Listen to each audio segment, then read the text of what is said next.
Veja agora os assuntos em destaque nesta edição da PCD TV. Atendimento à população e formação profissional.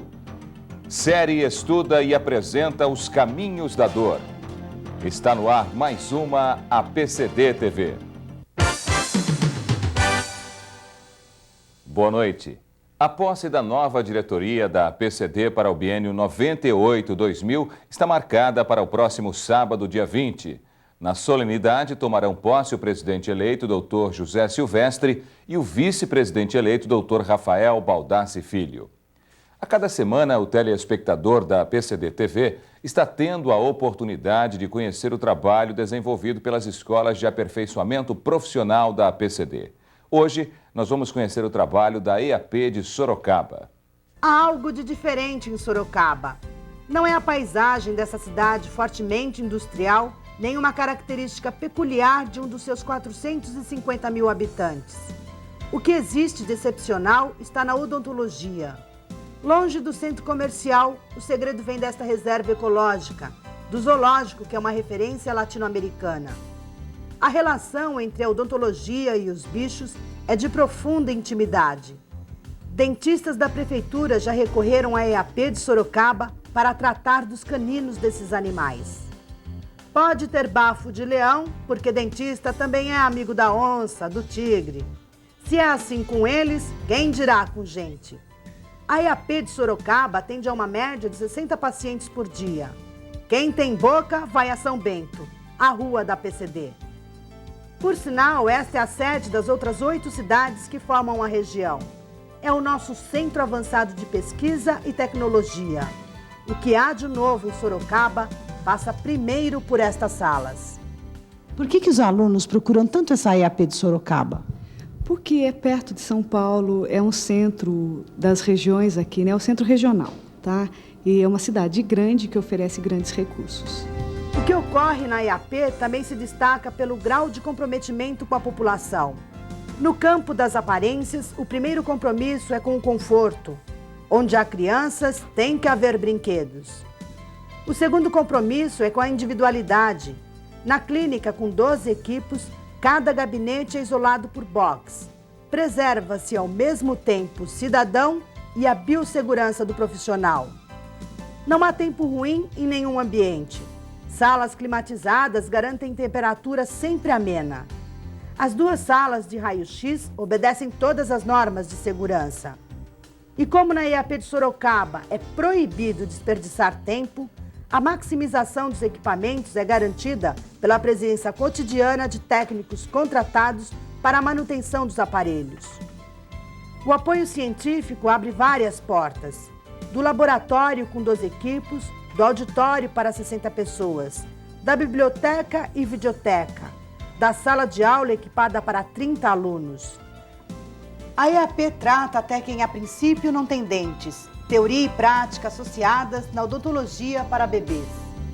Isso faz com que nós tenhamos credibilidade.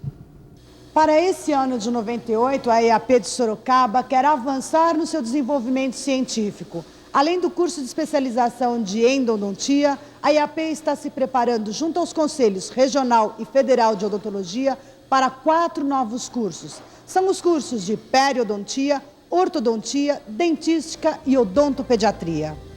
Somados a estes cursos, Sorocaba já oferece endodontia como especialidade. Uma vez por mês, agenda mini-cursos gratuitos. E na atualização tão necessária, a EAP tem 7 importantes áreas. São elas: endodontia, ortopedia, ortodontia, prótese, odontopediatria e odontologia para bebês, com 24 vagas. Periodontia, com 12.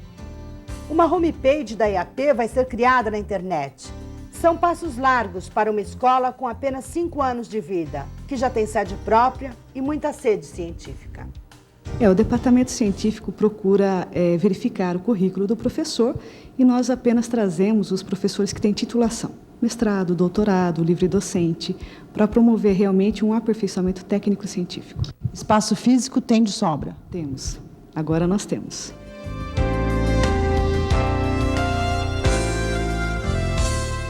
Semana que vem você vai conhecer o trabalho desenvolvido pela EAP de Santo André. Doutor Baldassi, gostaria que o senhor falasse sobre esse primeiro Congresso Internacional de Laser e Novos Recursos em Odontologia. A associação não podia estar fora da evolução da odontologia no mundo. E há uma curiosidade por parte do cirurgião dentista do que é o laser. E outras técnicas que surgem a cada instante dentro da odontologia, principalmente na área de estética. E nós estamos propondo um congresso em que toda essa evolução no laser e em outros aspectos será detalhada para o cirurgião dentista. Eu aconselho, nos meus 50 anos de formado, de que compareçam, evoluam, modernizem-se, para que possam conservar as suas posições dentro do exercício profissional. A PCD TV inicia nesta edição a série Caminhos da Dor, que vai mostrar e analisar todos os aspectos relacionados à dor e as formas de evitá-la na clínica odontológica. A primeira abordagem se refere à fisiologia da dor, com o Dr. Jarbas de Arruda Bauer, do Instituto de Ciências Biomédicas da USP. A dor pode ser deflagrada por uma série de estímulos. Nós poderíamos fazer uma classificação desses estímulos até, se quiséssemos. Por exemplo, na categoria dos estímulos físicos, nós daríamos ênfase aos chamados estímulos mecânicos e aos estímulos térmicos, principalmente. Ponto de partida da percepção de dor vem a ser justamente a estimulação dos chamados receptores de dor que, sob o ponto de vista morfológico, são denominados de terminações nervosas livres. Desencadeiam potenciais de ação que são veiculados pelas fibras periféricas e centrais dos chamados neurônios sensoriais primários, que estão sempre alojados em gânglios sensitivos. No caso da odontologia, dar-se-ia muita ênfase aos neurônios sensoriais primários alojados no chamado gânglio trigeminal. Esses neurônios sensoriais primários, através dos seus prolongamentos centrais, conexões sinápticas, passam a informação dolorosa àquilo que se denomina de neurônios sensoriais de segunda ordem. Esses neurônios sensoriais de segunda ordem estão localizados no chamado núcleo do trato espinal do nervo trigêmeo. Eles passam a informação através de seus axônios, que ascendem, sobem para um outro território do sistema nervoso central, chamado tálamo, e neste nível, ou seja, a nível do tálamo, especificamente no chamado núcleo ventral póstero medial, esta informação dolorosa é veiculada agora àquilo que se denomina de neurônios sensoriais de terceira ordem, localizados no tálamo. E estes neurônios talâmicos, por sua vez, através de seus axônios, se projetam para o chamado córtex sensorial primário ou córtex somestésico, veiculando a informação dolorosa aos neurônios corticais. É quando nós temos plena percepção da dor. Então, nós podemos não somente localizar a dor, como identificar algumas qualidades da dor e, eventualmente, podemos também, mesmo com os olhos vendados, identificar o possível agente estimulante. Eu diria que existem basicamente dois tipos de dor. A chamada dor aguda ou primária e a dor crônica ou secundária. Um exemplo de dor aguda, né? É uma dor que se estabelece mais ou menos 100 milissegundos após a aplicação do estímulo. É aquela dor que se sente, por exemplo, né, quando a pele é transfixada, né, ou perfurada com uma agulha de injeção, por exemplo. Então, no momento da picada, aquela dor que a gente localiza com extrema precisão é a dor aguda. A dor que aparece secundariamente, né, possivelmente como decorrência do estímulo doloroso provocado ou pelo veículo ou pelo próprio fármaco injetado, né, e que aparece 1 segundo ou até mais tardiamente, né, após a picada. Essa dor é chamada dor secundária ou dor crônica, né? Então, ela aparece tardiamente e tem um tempo de duração maior. E ela é menos localizável. A via dolorosa, digamos assim, né, que trata da informação da dor aguda, né, é aquilo que se denomina de via direta. É uma via constituída fundamentalmente, né, por 2 estações sinápticas, uma no núcleo do trato espinal do nervo trigêmeo, onde o neurônio sensorial primário passa a informação para o sensorial de segunda ordem. Outra estação sináptica no tálamo, onde o sensorial de segunda ordem passa a informação para o sensorial de terceira ordem, e este, por sua vez, leva a informação até o córtex. Então, nós chamamos isso de via direta. Essa via direta tem uma característica muito interessante, que é a chamada somatotopia. Ou seja, é o fato de que, tanto no gânglio trigeminal, como no núcleo do trato espinal do nervo trigêmeo, tá, como no tálamo e como no córtex, existe aquilo que se denomina somatotopia. Ou seja, em cada um desses territórios que eu citei, existe um mapa representativo do nosso corpo. No córtex sensorial primário, e aqui vocês veem representado o chamado homúnculo sensorial. Isto aqui representa um corte frontal inclinado do encéfalo, passando ao longo do giro pré-central. Então vejam que existem 2 territórios que são privilegiados sob o ponto de vista de área de representação. Um deles é a mão. Outro território privilegiado é a face, e particularmente a cavidade oral, olha aqui.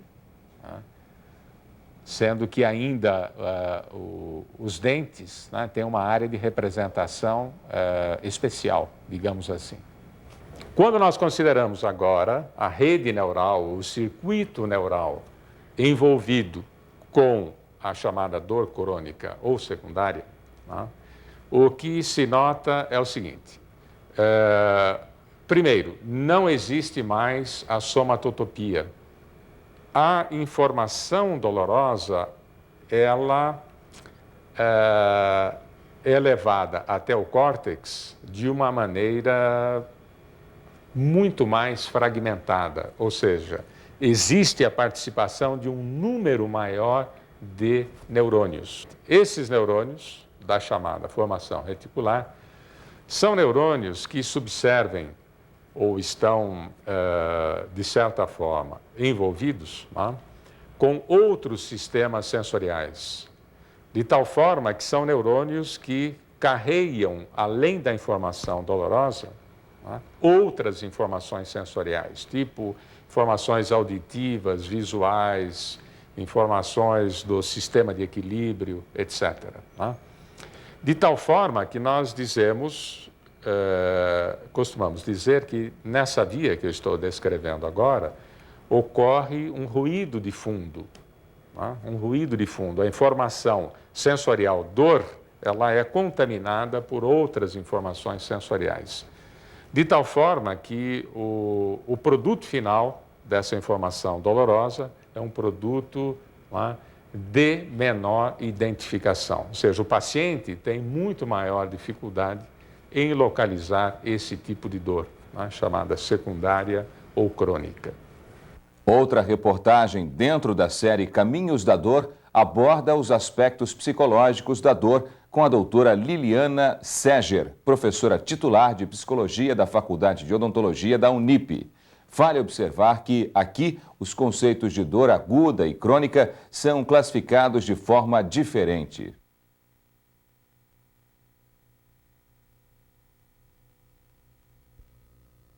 É muito importante essa tua pergunta, porque as pessoas têm uma tendência a encarar a dor sobre esses dois aspectos, física e psicológica. Desde 1979, a Associação Internacional para o Controle da Dor caracterizou e definiu a dor com componentes físicos e psicológicos. Já não se imagina um paciente com uma dor física sem um componente psicológico.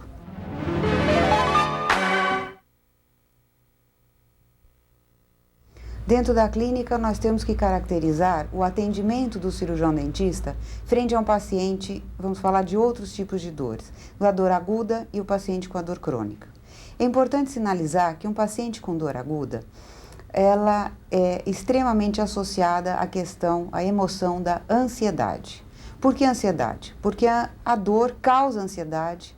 A ansiedade faz com que você tenha uma tensão na musculatura e isso provoca mais dor, estabelecendo um ciclo vicioso. Como é que o cirurgião dentista trabalha a ansiedade desses pacientes? Podemos pensar em algumas questões fáceis e simples dele ter como manejo de consultório. Primeira coisa, prestar atenção a um paciente que se queixa de dor. Segundo, permitir a esse paciente a previsibilidade ou o controle da dor. O que é previsibilidade?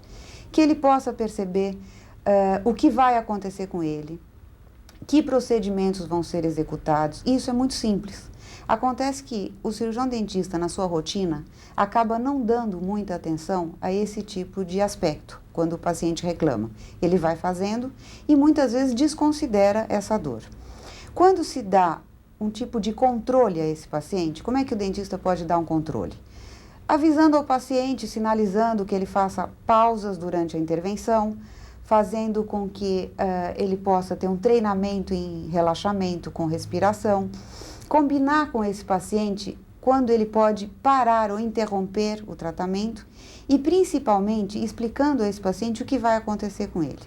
Tem uma pesquisa muito interessante sobre previsibilidade e controle, que pacientes que iam ser submetidos a choque elétrico, quando eles tinham o direito de interromper o início ou o final, a dor era sentida como menos intensa do que aqueles pacientes que não tinham essa previsibilidade, que eles não podiam controlar o tipo de choque. Então veja como a dor está completamente ligada à previsibilidade, ao controle e à ansiedade.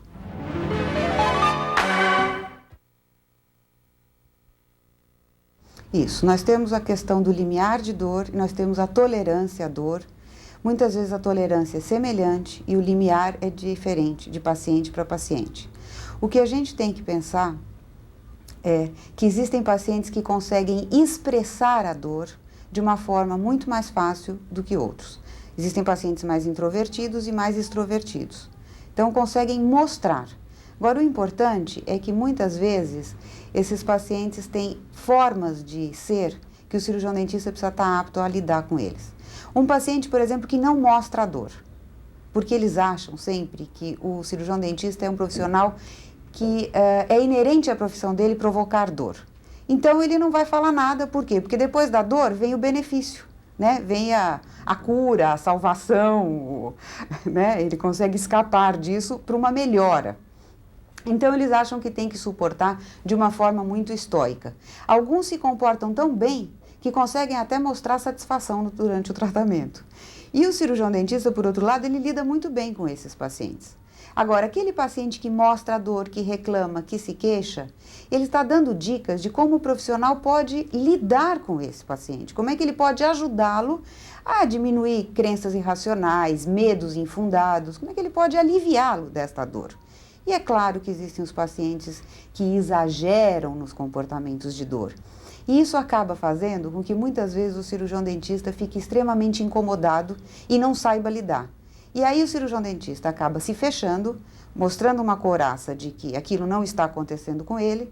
O paciente o percebe como um profissional insensível e acaba ficando extremamente irritado com esse profissional. E aí, de duas uma, ou o profissional acaba explicando a esse paciente o que ele tem, de uma forma, porque ele já está completamente irritado, então ele explica de uma forma ininteligível, porque o profissional também fica ansioso frente a um paciente com dor, exageradamente ansioso. Aí ele explica de uma forma ininteligível e esse paciente ou acaba achando que ele tem uma coisa muito séria e muito grave, porque ele não entendeu nada, né? Ou ele acha que o profissional não é lá muito competente e acaba buscando outro. É importante ressaltar que a dor crônica é o oposto da dor aguda, dado que ela é uma dor que, em termos gerais, persiste, no mínimo, está persistindo de 4 a 6 meses, e os pacientes acabam tendo características muito similares. Por exemplo, um paciente com dor crônica, ou nos pacientes com dor crônica, eles acabam tendo como emoção predominante a depressão, porque eles acabam convivendo com esse sentimento, ou muitas vezes de perdas, ou muitas vezes eles acabam ficando agressivos, porque eles vão aos médicos ou aos dentistas, e nessa tentativa desesperada que eles têm de ter uma resolução para essa dor, eles acabam pedindo desses profissionais procedimentos miraculosos, invasivos, cirurgias, eles topam qualquer coisa para se ver livre da dor. Um profissional que não sabe lidar com um paciente de dor crônica acaba entrando neste jogo deste paciente e muitas vezes fazendo procedimentos invasivos e não escutando o que existe por trás desta queixa de dor. Uma característica muito grande é a peregrinação em vários consultórios. Então, esse paciente muitas vezes chega ao cirurgião dentista e diz: eu já fui em fulano, beltrano e ciclano, não resolveu. Outra coisa importante é que esses pacientes, eles tendem a tomar um excesso de medicamentos. E aí, quando você pergunta para eles: o que você toma? Eu tomo isso, isso e isso. E melhorou? Não. E por que você toma? É melhor do que nada. E muitas vezes o médico acaba pedindo mais exames, dando novos medicamentos, isso alivia por 2, 3 dias, uma semana e ele volta com mais queixas. O profissional começa a se sentir cada vez mais irritado com esse tipo de paciente, porque ele acaba não entendendo a funcionalidade dessa dor, né? Que tem um componente psicológico fundamental. Então, primeira coisa, não pensar que a dor fisiológica e a dor psicológica são componentes distintos. Segunda coisa, quando se diz que há um componente psicológico, isso não quer dizer absolutamente que a dor não exista. A dor existe e é sentida. É muito diferente do que a gente chama de simuladores. São pacientes que, estes sim, dizem que têm dor, mas de fato não a sentem. Então, eles dizem que têm dor e quando uma característica que a gente percebe bem nos simuladores é que quando se propõe um procedimento ou um exame mais invasivo, eles pulam fora. E quando eles estão sozinhos, muitas vezes eles têm uma outra forma de se relacionar com a dor. Não fazem caras, não fazem gestos. Então é diferente. O paciente de dor crônica tem a dor, sim. Ela é real e ela existe e precisa ser considerada. Veja, uma das características do paciente com dor crônica é que eles têm um fator psicológico preponderante na dor. E, por outro lado, são os pacientes que não acreditam nisso.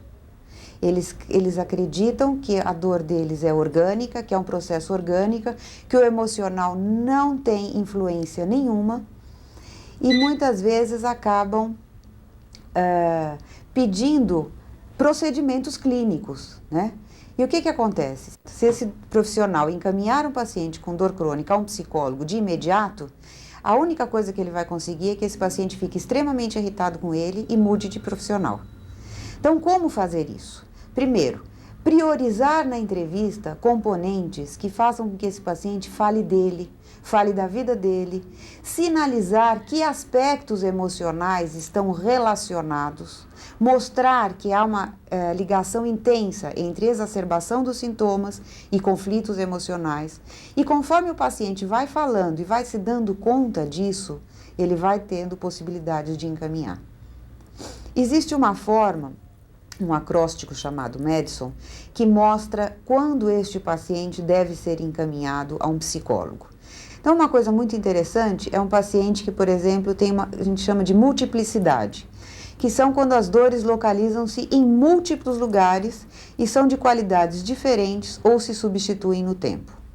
Um outro aspecto importante é a autenticidade. O paciente parece que precisa mais ser acreditado na sua dor do que curado.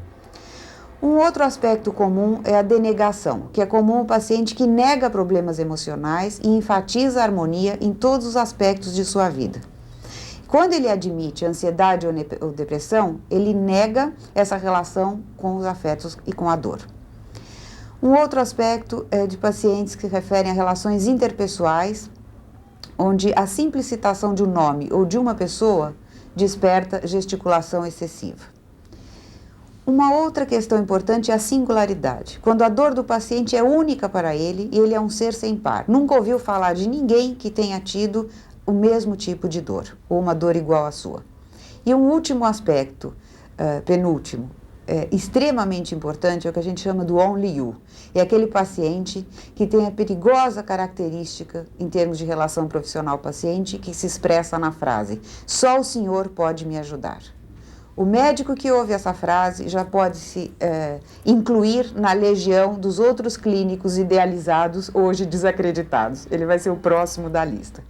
E, finalmente, a questão do N, que é o nada muda. Significa que a dor é sempre constante, sempre irremediável, e quando se pergunta ao paciente por que ele toma tais medicamentos, ele diz: é melhor do que nada.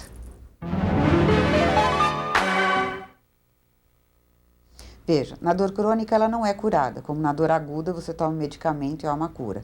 Nesses casos, o paciente vai precisar de um processo de reabilitação, ele vai aprender num processo psicoterapêutico como lidar com essa dor, como eventualmente eliminar esses ganhos secundários, que são as formas que ele tem de obter atenção, de obter carinho dessas pessoas. Ou seja, ele vai ressignificar a sua vida aprendendo a lidar com esta dor. Muitos telespectadores da PCD TV têm procurado a nossa produção para obter mais informações sobre as matérias apresentadas neste programa. Nós gostaríamos de esclarecer que, por razões éticas, não podemos informar telefone e endereço dos profissionais que participam da PCD TV. Qualquer pergunta ou sugestão que possa contribuir com a classe odontológica deve ser encaminhada à PCD aos cuidados da professora Helenice Nogueira Gonçalves. Anote o número: 011-6950-3612. Esse telefone é de fax. Anote de novo o número: 011-6950-3612. Bem, o programa PCD TV de hoje fica por aqui, mas semana que vem, você já sabe, nós temos um encontro marcado. Terça-feira que vem, 9h30 da noite, aqui pela Rede Vida de Televisão. Para você, uma boa noite, uma boa semana e até lá.